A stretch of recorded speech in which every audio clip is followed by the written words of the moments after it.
수요일 이 시간 첫 번째 순서는 세계 불교계 다양한 소식을 만나보는 세계 불교는 지금입니다. BBS 불교방송 유권준 뉴미디어 팀장 함께합니다. 안녕하세요. 네, 안녕하세요. 오늘도 무명을 밝히고 청취자 여러분들을 위한 책 선물 마련되어 있습니다. 다멘북스에서 후원하는 불교신문 장웅연 기자가 쓴 죽을 만큼 힘들 때 읽는 책인데요. 한때 극심한 우울증을 겪었던 저자가 자신만의 통찰과 깨달음을 시적으로 또 선적으로 표현한 에세이입니다. 살아가는 일이 힘들어 한없이 무너져 내릴 때, 아무도 곁에 없다고 느낄 때 이 책을 통해서 위로받아 보시기 바랍니다.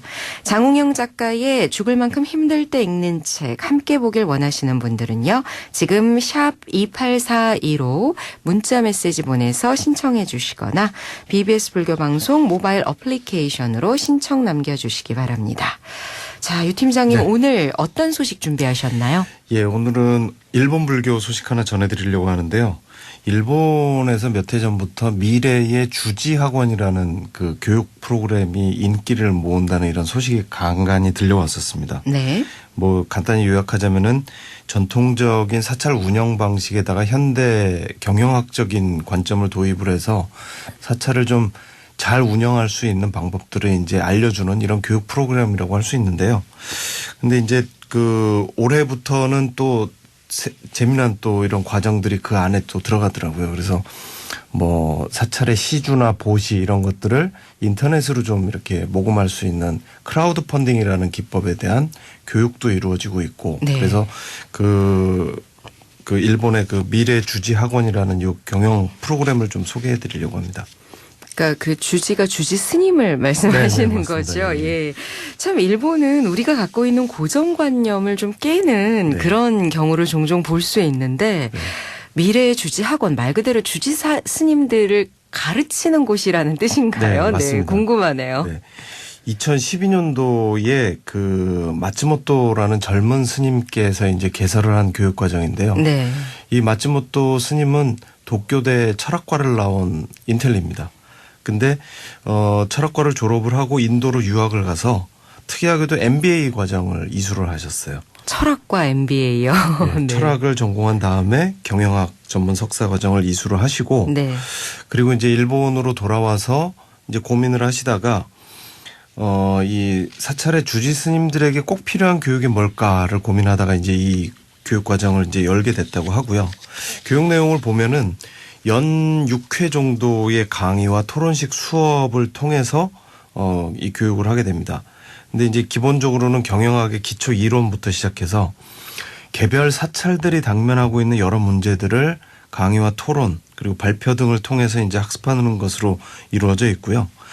예를 들자면 뭐 현대 주지 스님들이 가져야 될 리더십의 문제, 그다음에 사찰의 장단점을 경영학적으로 살펴보는 뭐 스와트 분석 기법을 활용한 사찰 그 현황 점검 프로그램, 그다음에 사찰에서 열리는 각종 법회나 이런 행사들을 어떻게 하면 잘 알릴 수 있는지 그런 마케팅 기법 뭐 이런 것들을 가르쳐 주면서 최근에는 이제 뭐 이 전통적인 시주 방식에서 벗어나서 온라인을 통한 기부 방법, 크라우드 펀딩까지 교육이 과거에는 이제 들어보지 못했던 이런 여러 가지 사찰에서 꼭 필요한 교육이 이 과정 안에 다 담겨 있습니다. 네.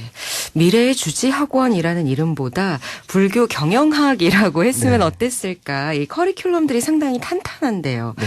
마츠모토 스님이 이런 교육 과정을 열게 된 계기가 있었겠죠. 예, 사실 그 일본 불교가 지금 이제 뭐 인구 감소 문제나 이런 것 때문에 굉장히 어려움을 겪고 그렇죠. 있는데 이 마츠모토 스님도 그런 거를 이제 타개하려는 이런 여러 스님들, 젊은 스님들 중에 한 분입니다.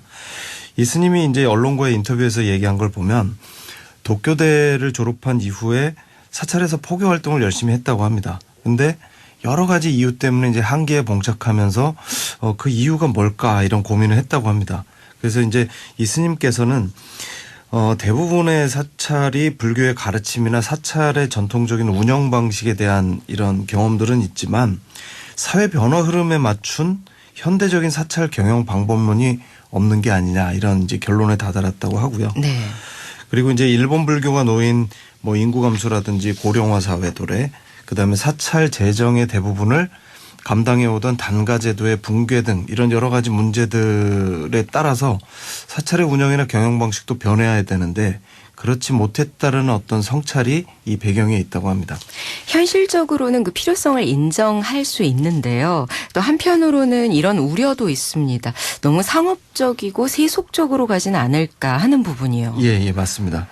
뭐 누구나 이제 그런 생각을 할 수 있고 특히 일본 같은 경우에는 앞서도 말씀하셨지만 우리가 상상하지 못하는 여러 가지 좀 돌출된 그런 일들이 벌어지지 않습니까? 네.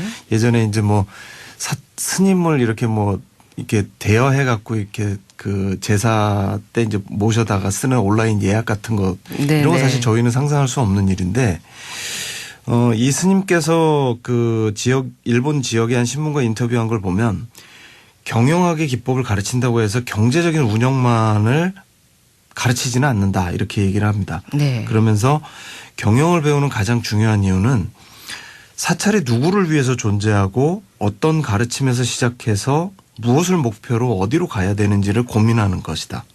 그래서 방법적으로는 현대 경영학을 배우는 거지만 실제로는 사찰이 애초에 생겨난 이유, 그다음에 사회에서 존재하는 목적 이런 것들을 살피면서 그런 것들을 기술적이고 경영학적으로 도와주는 게 이 프로그램이다. 이렇게 밝히고 있습니다. 수긍이 가는 말씀인데요. 미래 주지학원 인기가 현지에서 어느 정도인지 궁금해지네요. 네. 스님이 밝힌 바하고 이제 뭐 홈페이지 등에 이제 나온 거를 보면 2012년도에 시작해서 이제 매년 6기수 정도의 교육을 했다고 합니다. 교육 지역도 처음에는 이제 뭐 사찰이 많이 밀집되어 있는 도쿄라든지 교토, 히로시마, 가나자와 이런 4곳 정도에서 교육을 하다가 지금은 뭐 삿포로, 오사카, 후쿠오카까지 범위를 넓혀서 전국적으로다가 순회 강연과 네. 교육을 하고 있다고 합니다. 그리고 지금까지 700개 이상의 사찰이 참여를 했고 수강 인원도 뭐 700여 명이 넘을 정도로 이렇게 소문이 나면서 계속 수강생도 늘어나고 있다고 합니다.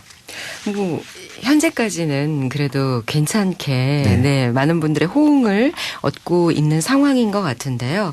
앞서서 제가 궁금했던 부분이 크라우딩 펀딩을 한다고 교육도 있다고 하는데 사찰 그리고 크라우드 펀딩 좀 안 어울리는 듯하기도 한데요. 예. 이 크라우드 펀딩이 좀 이제 생소하실 수도 있는데 이 크라우드라는 말이 군중이나 다수를 의미하는 뜻이고요. 네. 펀딩은 뭐 말 그대로 이제 뭐 자금 조달을 의미하는 그 단어인데 이게 이제 인터넷을 통해서 스타트업 기업들이나 어떤 뭐 프로젝트를 하는 분들이 온라인상에서 이제 자금을 모으는 걸 뜻합니다. 보통은 시제품을 선보이고 그렇죠. 이 제품이 마음에 들면 좀 같이 만들어주세요. 뭐 이런 의미도 있잖아요. 그렇죠. 예. 네. 그래서 이제 뭐 사업을 하시는 분들이 시제품을 만들어서 이제 후원을 요청하는 경우도 있고 영화 제작이나 이런 그렇죠. 콘텐츠 제작하시는 네. 분들이 이제 뭐 그 펀딩을 하는 경우도 있는데 사찰이 이런 것을 한 경우는 사실 거의 들어보지 못했죠. 그래서 이 크라우드 펀딩 사이트에 자신이 자금을 모으는 이유와 향후의 보상을 어떻게 할지 뭐 이런 것들을 이제 자세히 설명해서 소통하면서 이에 공감하는 사람들이 자금을 내는. 네, 그래서 그렇습니다. 불특정 다수의 소액 투자자로부터 이제 자금을 조달하는 방식인데 이게 이제 그 사찰에서 이제 활용할 수 있다라고 이제 가르쳐 주는 겁니다. 그래서 이제 보면은 일반적으로는 크라우드 펀딩은 이제 뭐 아예 그냥 기부하는 방식도 있고 후원하는 방식도 있고 뭐 대출하는 방식도 있고 투자 방식으로 해서 나중에 어떤 다시 리펀해 주는 이런 방식도 있는데 사찰에서 이제 맞는 방식을 이제 알려주는 건데요. 홈페이지를 통해서 살펴보니까 신도가 줄어드는 상황에서 사찰이 여러 가지 프로젝트를 통해서 다수의 시민들과 소통할 수 있는 방법을 알려주는 겁니다. 네. 그래서 일단은 먼저 시민들과 신뢰를 만들고 이를 통해서 이제 경제적 지원을 받는 방식이죠. 사실 뭐 이 애초의 아이디어 자체는 부처님께서 최초의 시주를 받았던 그런 모델을 사실은 그대로 따온 거라고 생각하시면 될 것 같습니다. 그래서 이 크라우드 펀딩을 교육하고 이를 통해서 성공적으로 활용하고 있는 사례도 뭐 일부 나타나고 있다고 합니다. 그래서 그걸 살펴봤더니 일본의 광림사라는 절이 있는데 이 절이 크라우드 펀딩 교육을 받은 다음에 그 인터넷에 크라우드 펀딩을 시도를 했습니다. 네. 근데 그 방식이 뭐냐면 절이 좀 낡았는데 이 사찰에 단풍나무를 심어서 가을에 시민들과 하는 축제를 하고 싶다. 그러니 여기에 동의하시는 분들은 후원을 해달라.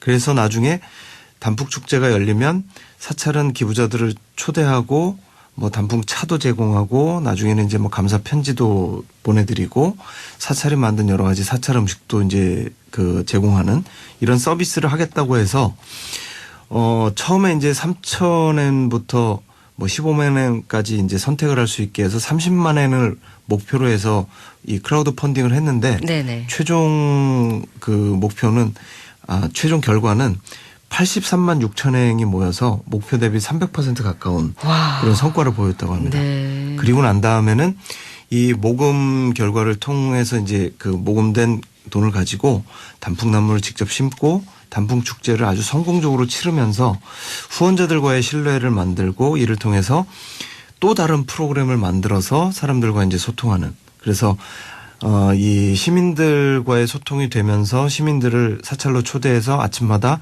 라디오 아침 체조 시간도 갖고 또 보름달이 뜨면 보름달 축제도 열고 그래서 이 사찰의 어떤 지역사회 내의 어떤 영향력도 생기고 이 작은 사찰들이 이제 제사를 지내면서 주로 이제 이어져 왔던 이런 관계가 네. 일반 시민들과 단풍 축제라는 어떤 다른 계기로 해서 모여드는 그럼으로써 이제 이 사찰이 지역사회에 단단히 착근하는 뭐 이런 긍정적인 쪽으로다가 이 크라우드 펀딩이 활용된 사례가 있었습니다. 뭐 이 정도면 대표적인 성공 사례로 꼽힐 수 있지 않을까 싶은데요. 네.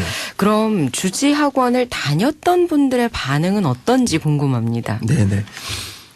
이 교육을 받은 분들이 인터넷에 이제 몇 편이 있어서 살펴봤는데 일단은 종파에 관계없이 들을 수 있는 교육이라서 무슨 뭐 진원종이다, 정토종이다 이런 종파에 관계없이 들어서 이제 좋았다라는 의견들이 많았고요. 네.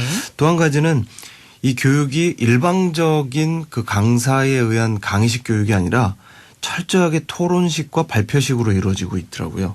그러다 보니까 참여한 스님들이 직접 자기 사찰의 사례를 놓고 프로젝트를 하나씩 만들어가는 거죠. 그리고 이제 같이 참여한 분들과 서로 토론하고 강사와 그거를 강사에게 보여주고 검증받고 뭐 이런 식이라서 사찰 운영에서 실제로 굉장히 큰 도움을 받았다는 내용이 많았습니다. 그리고 이제 또 한 가지는 이제 현대사회의 특징 중에 하나인 디지털, 인터넷, 소셜미디어를 활용한 이런 지역사회와 시민들과의 소통이 늘어나면서 자연스럽게 사찰에 사람들이 많이 모이는 이런 경우로 이제 이어졌다고 하는 경우들이 많았고, 뭐 신도수가 줄고 사찰 종무소 직원도 둘 형편이 안 돼서 네. 스님께서 뭐 저녁 되면 아르바이트를 나간다는 사찰이 이 프로그램을 통해서 홈페이지도 만들고 소셜미디어를 활성화시키면서 자연스럽게 이제 사찰 운영에 집중할 수 있었다. 이런 얘기도 나오고 있습니다. 그래서 심지어는 뭐 한 번 수강을 했는데 다른 문제에 대한 것도 좀 더 해보고 싶어서 두 번, 세 번 듣는 분들도 나타나고 있다고 합니다. 그러면 우리 교계 교육 과정과 좀 비교했을 때 어떤 차이가 있을까요? 예, 사실 뭐 우리도 조계종 교육원에서 이런 그 연수 프로그램을 많이 진행을 하고 있습니다. 그리고 뭐 종립대학인 동국대학에서도 사찰 경영자 지도자 과정이라는 이제 전문 최고 경영자 과정을 운영도 하고 있고요. 네. 그리고 리더십 교육이나 사찰 경영과 관련된 다양한 그 교육 프로그램들이 만들어져 있거든요. 그리고 수도 많이 늘어나고 있고 이제 수준도 굉장히 높아지고 있는데 우리 교육 과정과 비교해 본다면 일본 이 미래의 주지학원 이 교육 과정이 훨씬 실무적이고 실용적이라는 느낌이 듭니다. 그리고 또 한 가지 이제 요거 관련해 갖고 좀 살펴볼 만한 게 네. 일본에는 월간 주직이라는 잡지가 있습니다.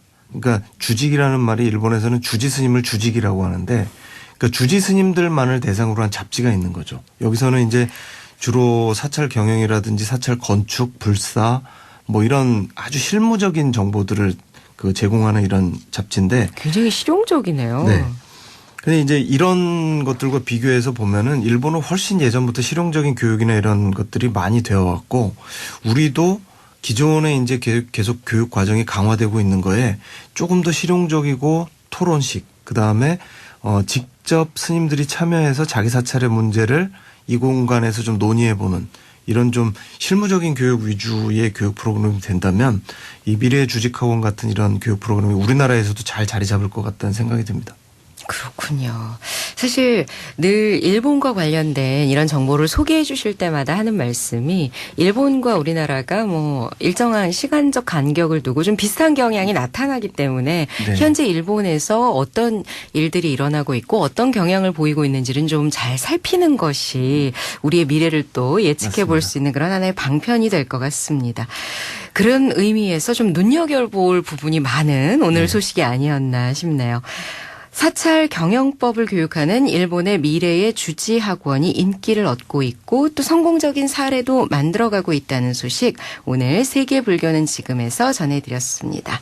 지금까지 BBS 불교방송 유권준 뉴미디어 팀장이었습니다. 감사합니다. 예.